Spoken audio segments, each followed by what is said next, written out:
o nosso serviço da UPA e vim falar junto com a orientação do Dr. Caio sobre catarata. Vamos mostrar um caso sobre catarata. Bom, é um paciente masculino, 65 anos, procura um serviço oftalmológico com queixas de baixa acuidade visual progressiva em ambos os olhos, pior no olho direito, há 1 ano. De antecedentes, ele nega, tanto pessoais como oftalmológicos. No exame físico, ele apresentou uma acuidade visual corrigida de 20/60, no olho esquerdo de 20/30. Biomicroscopia de uma catarata cortical anterior de uma cruz, nuclear de 2 cruzes, no olho esquerdo de uma cruz, nuclear de uma cruz também. O FO, a fundoscopia, ele não apresentou nenhuma alteração e a RIO, para centro ocular, foi de 11 e 12, respectivamente. Conduta, o que é que vocês indicariam para esse paciente?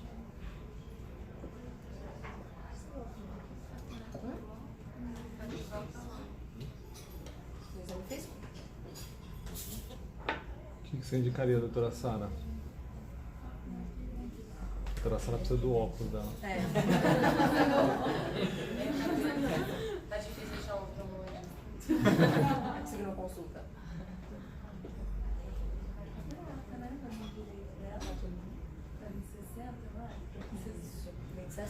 Ou melhor, é isso mesmo. Bom, a gente sugeriu então a cirurgia de catarata, facomulsificação com implante de lente intraocular no olho, em ambos os olhos, na verdade, o olho direito primeiro com pior visão e o olho esquerdo também com seu olho dominante, né? Já deixando claro que o esquerdo que é o dominante. Pedimos risco cirúrgico e os exames oftalmológicos. Quais exames você pede nesse caso, Olivia? Quais exames você pediria nesse caso? Quantos casos mesmo? 75. Eu peço biometria, eu peço microscopia especular, mas é uma biomicroscopia importante para a gente ver se tem alguma coisa na forma. E é importante, eu não peço mapeamento, eu já mapeei na consulta mesmo. É importante fazer mapeamento de todos os pacientes. Bom, a gente pediu a microscopia especular, que veio com contagem de células boa, é um aspecto também bem característico, assim, bem saudável, e isso é importante principalmente pelo procedimento cirúrgico que a gente sabe, toda a factodinâmica, né, que a catarata apresenta, tanto quanto pela quantidade de ultrassom, quanto pelo turbulhonamento que pode causar no processo da factodinâmica da cirurgia. Na biometria, a gente pede também e consegue avaliar alguns padrões. Alguém quer falar de algum deles? O que a gente avalia, doutor Heitor, na biometria? Os parâmetros que vai calcular comprimento axial, né? Curvatura.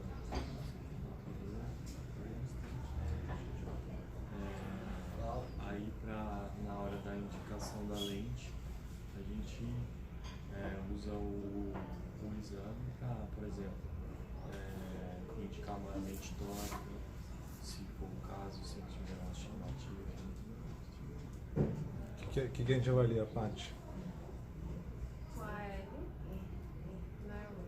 Primeiro o nome do paciente. Coisa, vamos lá, o nome do Nome do paciente, porque várias vezes... Taxa de nascimento, primeira coisa, conferência, né? Dos dados. Segunda coisa, a partir disso você vai conferir também o olho que o paciente vai operar, a lente que foi separada com Mas você está na fase ainda de escolher a lente. O paciente está no teu consultório. Você avalia o quê? Você avalia o AL. O que mais você avalia? a fórmula que está sendo usada. Antes disso, por exemplo, ali no olho direito você vê o AL de 22,55 e o SNR de 17. Hã? É comprimento axial. Axial length. Tá? O SNR é a qualidade que é a qualidade da aquisição do sinal, né? Então vocês veem Vocês veem, olha ali aquela biometria. O SNR do olho direito é 17 e do olho esquerdo é 21, né? Que é compatível com o quê? Que a catarata piora no olho direito, entendeu? O que acontece? Vocês têm que avaliar isso. Oi? Acima de 15 é bom. Mas assim, o que vocês têm que avaliar? Se tem uma diferença muito grande entre um olho e outro, entendeu? Se a refração do paciente é igual e tem uma diferença muito grande de um olho e outro, vocês têm que fazer uma biometria ultrassônica, tá? O que mais vocês avaliam?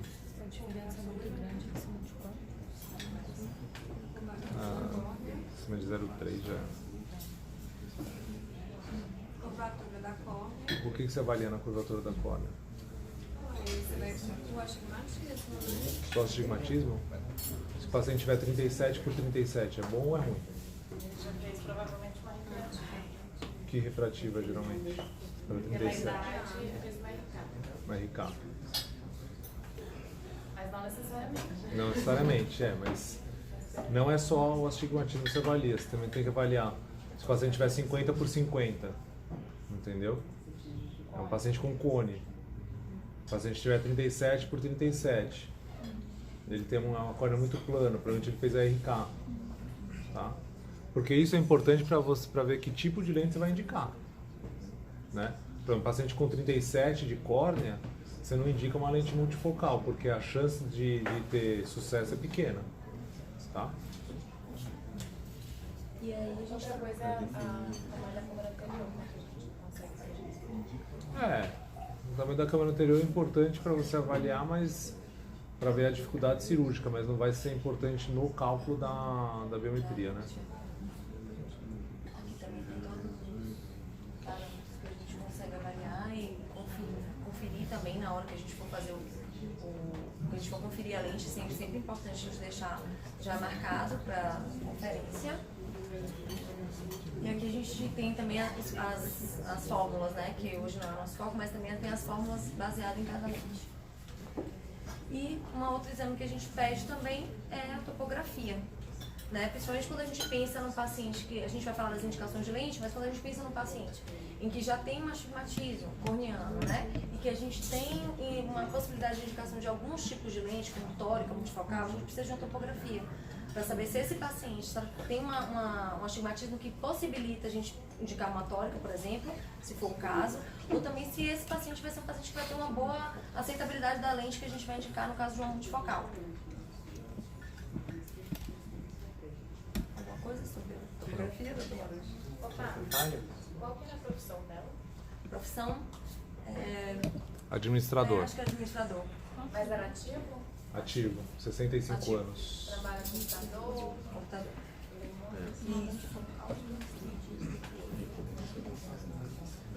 Computador. Qual lente vocês indicariam?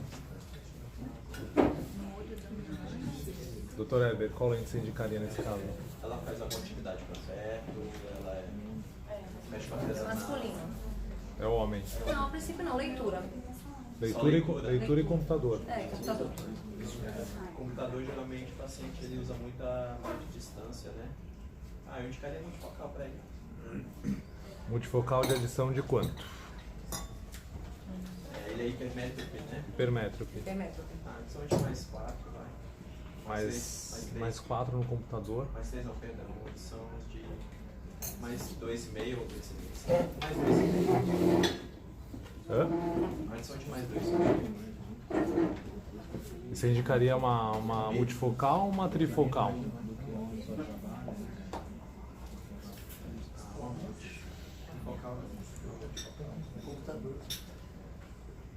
Bom, aí é que tá. E agora a gente vai entrar um pouquinho na discussão dos tipos de lente que a gente tem. E, claro, que a gente sempre tem que focar na exigência, foi como a Lívia falou, de perguntar o que é que o paciente faz, qual é a exigência dele, né? Bom, então a gente tem, primeira coisa, o material da lente. A lente tem nas lentes tem vários materiais. Hoje tem as materiais que a gente mais usa. São o acrílico mesmo, as hidrofóbicas e hidrofílicas, porque são dobráveis, elas têm um resultado um pouco melhor, diminui também a opacidade de cápsula posterior. o número de peças e a angulação das mesmas. Peça única e 3 peças, eu vou mostrar algumas figuras, isso é importante também para a gente, na indicação, no caso dos pacientes. Quanto a essa angulação também dos ápticos e a angulação da lente, tudo isso, toda essa indústria de produção de lentes está sempre voltada na melhor adaptação do paciente quanto à qualidade e acuidade visual, tanto quanto a prevenir a opacidade capsular posterior e complicações em pacientes que têm cataratas congênitas, uveites, etc. Além disso, a gente tem também o desenho da lente, a borda, quanto mais romba, né, que a gente fala, ela tem menos chance de fazer opacidade também. Quanto mais arredondada, mais chance essa opacidade de acontecer. Aqui eu botei alguns tipos. Essa aqui a gente tem a lente de 3 peças, onde a gente vê que não é uma continuidade do áptico com a zona óptica. E aqui a gente tem uma peça única e com uma borda um pouco mais romba. Então é importante a gente saber essa diferenciação até quando a gente vai colocar e conferir quando vai montar a lente. A borda, só para a borda, é borda truncada. É, truncada, isso. Essa palavra, é verdade. E a da zona ótica, não importa tanto a borda do áptico. Tanto que na fio de peça única é um problema, porque o áptico ele se continua com a zona óptica. Isso permite com que células epiteliais, células corticais que sobrem na cápsula, migrem por ela para a zona óptica, que é a parte mais nobre, né, da lente. E essa migração que faz a opacidade de cápsula posterior, que a gente vê em alguns casos. Essa opacificação depende do material e também depende da técnica cirúrgica e fatores dos pacientes, dos próprios pacientes. Então, da técnica cirúrgica, a gente pensa sempre numa cápsula Rex em que você tem um contato direto da lente com a cápsula anterior, para que não haja essa migração. E os pacientes também que têm mais fatores de risco são os pacientes diabéticos, com uma catarata traumática, pacientes com UVIs recorrentes. Existem também filtros para lentes, foi desenvolvido alguns filtros amarelos para a gente evitar a disseminação de luz azul e luz ultravioleta, o que em alguns estudos fala do favorecimento disso para a DMRI. Além disso, a asfericidade e a esfericidade, que é, na verdade, a alteração da curvatura. Então, a gente tem uma alteração da curvatura numa lente asférica e a lente esférica ela tem toda a sua curvatura igual, ela não muda. Nós temos hoje, nosso cristalino é asférico, então a gente sempre preza por uma lente que seja o mais próxima do nosso cristalino. Aqui eu mostrei um pouquinho sobre a diferença da formação da imagem na retina com a lente esférica e asférica, para a gente ter uma noção. A gente consegue ter muito mais aberração numa esférica do que numa asférica. Bom, aí eu vou começar agora a falar dos tipos de lente, né? As lentes bifocais, né, foram criadas para a formação de duas imagens simultâneas em diferentes planos focais. E isso faz com que o cérebro se adapte à melhor imagem no momento mais propício para ele. Essa foi a teoria que foi criada para isso, mas a grande intercorrência é que forma muitos halos e ofuscamento. Porque nesse momento de formar muitas imagens, isso acaba gerando essas dificuldades. Normalmente tem 2 tipos, tem as difrativas e refrativas. As difrativas estavam mais voltadas à visão de perto e longe, e as refrativas mais próximas da multifocalidade, de uma lente multifocal que hoje a gente tem. Tem menor nitidez para perto, as refrativas, mais halos e ofuscamento. Tá? Normalmente hoje em dia a gente não utiliza tanto mais as bifocais. As difrativas bifocais, a gente via zonas ópticas biconvexas, tá? Esses anéis eram 12 anéis concêntricos centrais e ela fazia uma alteração de apodização. Na verdade, os anéis, eles eram concêntricos e eles tinham uma altura que iam diminuindo do centro para a periferia. Isso é um grande fator que causa também esse ofuscamento, essa presença de halos, tá? Normalmente tinha 4 dioptrias para perto, era uma adição equivalente a 3,2 e tinha uma melhor acuidade visual realmente para longe e perto. A gente tem que tomar muito cuidado com os pacientes muito exigentes, como os míopes, por exemplo, porque na verdade isso criava uma dificuldade para eles de perto, que ele tem uma visão muito boa de perto, e além disso os halos eram grandes, né? Então ele tem essa dificuldade com esse tipo de lente. Já as refrativas, a gente tem menos anéis, né?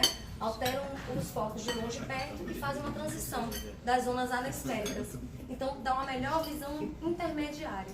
Mas esses anéis têm diferentes efeitos, poderes ópticos, mas mesmo assim ainda tinha algum desconforto. O paciente ainda tinha alguma queixa desse tipo de lente. Então, com isso, a gente foi evoluindo em relação à tecnologia para uma melhor qualidade e a aceitação do nosso paciente. E vieram as trifocais. Nas trifocais, o que é que se pensou? Em diminuir as aberrações visuais, beneficiou parcialmente a visão intermediária. Então, ele tentou manter uma boa visão de perto e longe, beneficiar um pouquinho a intermediária. Ou seja, ele não conseguiu chegar a lugar nenhum. Ele tentou melhorar um pouquinho a bifocal difrativa. E aí veio a de foco estendido, que é uma lente que hoje a gente utiliza bastante, principalmente pensando no aumento da profundidade do foco, o que gera uma ótima visão intermediária para o paciente. E muitos pacientes pedem isso, né? Porque hoje são cada dia mais ativos, em idade mais avançada. Tem a redução da aberração cromática, que é importante também, não pensar só em acuidade visual. Visão de perto fica um pouco prejudicada realmente, né? Então, se a gente pensa no paciente míope, a gente tem que pensar também em relação a esse tipo de lente. Uma melhor sensibilidade ao contraste e acaba que corrige algumas coisas que a gente não conseguia na trifocal. Então, ele dá um benefício para o nosso paciente. Doutora Morgana, essa lente é muito boa para paciente com DMRI, né? Que tem descolamento do zenoide grande na cobra, né? É? Não sei, doutor.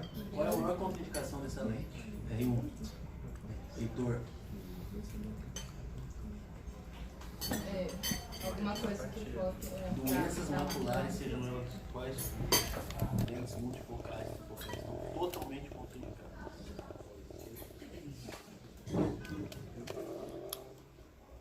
E aí a gente tem as lentes acomodativas, eu até pensei em tirar, mas eu deixei porque eu achei interessante o princípio. Na verdade, criaram-se essas lentes acomodativas porque tem uma teoria que fala em que o coxiliar não perde totalmente a sua função. E aí eles pensaram em fazer lentes com que houvessem uma melhora da qualidade visual de perto, com uma ativação mesmo que mínima do corpo ciliar. Então foram criadas, hoje em dia a gente não usa realmente muito, mas o intuito e o princípio eu achei interessante e fica aí mais pra gente de curiosidade. As tóricas. Bom, as tóricas, a gente no começo começou um modelo em prato, né, que tinha um alto índice de rotação, o que não é interessante pra gente. Quando a gente pensa em lente tórica, a gente já pensa numa cirurgia em que a gente tem que se preocupar com a rotação da lente mesmo, que a gente vai deixar uma angulação pré-determinada. Tá? Hoje possui um baixo índice de rotação e corrige até 4,5 dioptrias de astigmatismo regular. Lembrar que quando a gente pensa na indicação de uma lente tórica, a gente sempre tem que pedir realmente também uma topografia e o astigmatismo irregular é uma contraindicação para a colocação de lente tórica. Existem modificações de alguns passos da técnica cirúrgica, que é você realmente fazer a marcação, ter todo um cuidado com esse paciente. Então a gente vai graduar e determinar o tipo de astigmatismo antes, medir a ciclotorção supina do olho que será operado, ou seja, eu vou botar o paciente primeiro sentado antes dele deitar na cama cirúrgica, eu vou fazer uma marcação no ângulo de 0,180, porque quando ele deitar, ele for para a posição supina, ele vai fazer uma ciclotorção. E eu preciso corrigir isso na hora que eu vou posicionar a minha lente, né? Sempre o paciente olhando na posição primária do olhar e a gente usa um pêndulozinho. O cálculo da lente tórica e do posicionamento, então normalmente o cirurgião gosta de ficar olhando o posicionamento para ir conferindo esse posicionamento. Marcação na córnea, né, onde a lente vai se posicionar e implantar a lente na posição de eixo determinada. É importante aqui a gente também falar que na técnica cirúrgica é importante também a gente tirar bastante viscoelástico, não deixar o viscoelástico no fundo da lente, que isso faz com que ela rode também. Além disso, também promove a opacidade de cápsula posterior. Aqui eu deixei uma foto de uma lente tórica, para a gente ver a marcação. Exatamente essa marcaçãozinha que vai ficar na angulação que a gente mediu. As complicações. Erro na correção do astigmatismo, pode ter um desalinhamento nessa rotação e ter rotação da lente, pode ter uma rotação acima de 30 graus. Normalmente quando ela é acima, ela causa um aumento refracional do astigmatismo.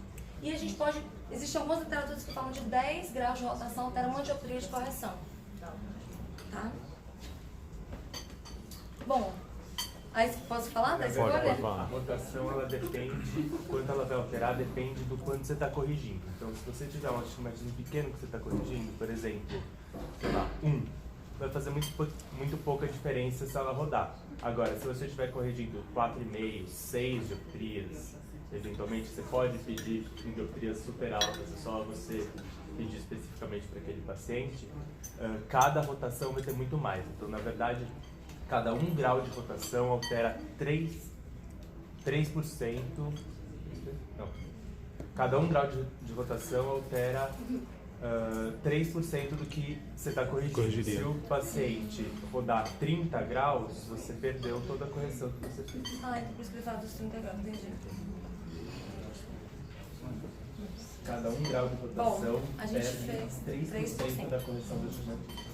Bom, então a técnica de escolha aqui, pensando na cirurgia dos 2 olhos. No olho direito, que foi de pior visão e que não é o olho dominante, foi escolhida uma lente tecnismo multifocal com uma adição de 3,25, tá? Para o olho direito. E no olho esquerdo, foi feita uma Symphony, que é um de foco estendido, né? De 24 dioptrias para o olho esquerdo.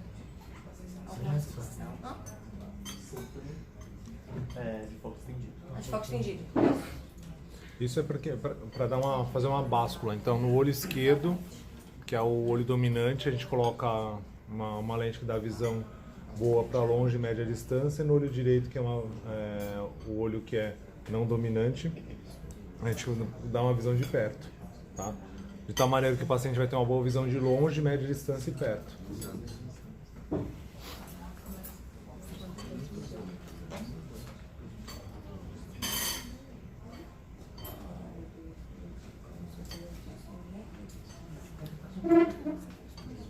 E aqui foi a cirurgia. A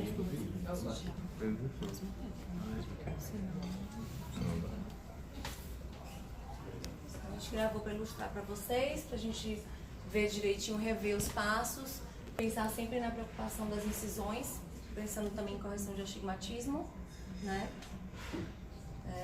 Ver direitinho também como fazer a rex, o tamanho da rex, isso interfere. Ou seja, fazer uma revisão dos passos e da faca dinâmica. Pode descrever, né, doutora Paloma?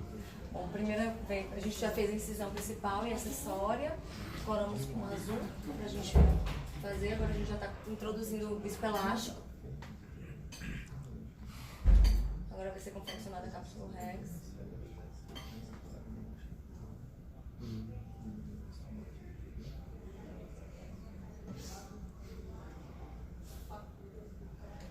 Tentando fazê-la contínua, movimentos mais menores possíveis, até mínimos movimentos.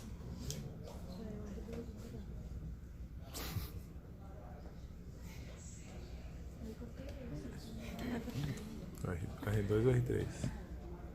Alguém quer falar? Hidrodissecção e delineação. Palpação.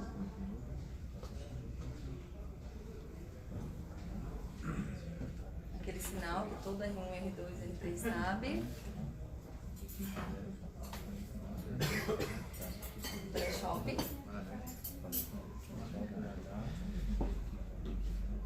E a gente faz a divisão para facilitar.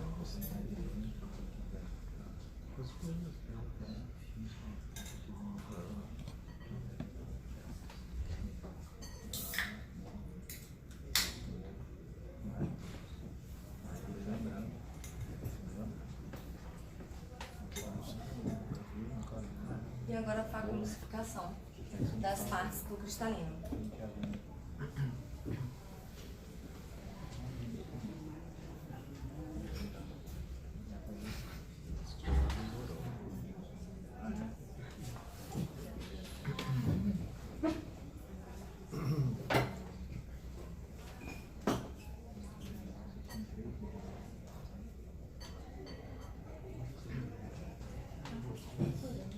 Agora a gente vai evoluir para aspirações de restos corticais.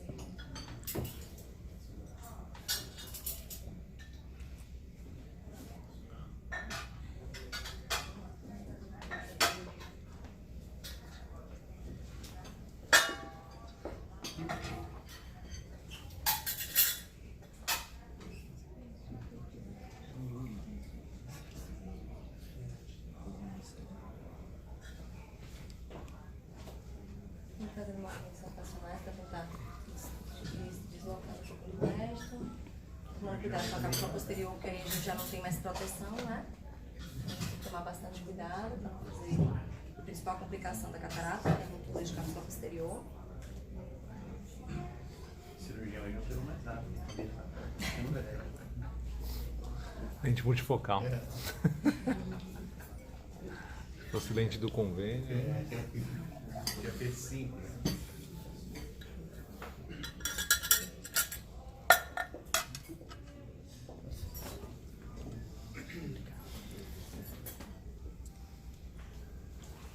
Essa massa das 12, pra mim, é o maior desafio. As 12 da principal. Essas 12 horas, é algo mais difícil. A gente coloca mais escolástico para abrir o saco capsular.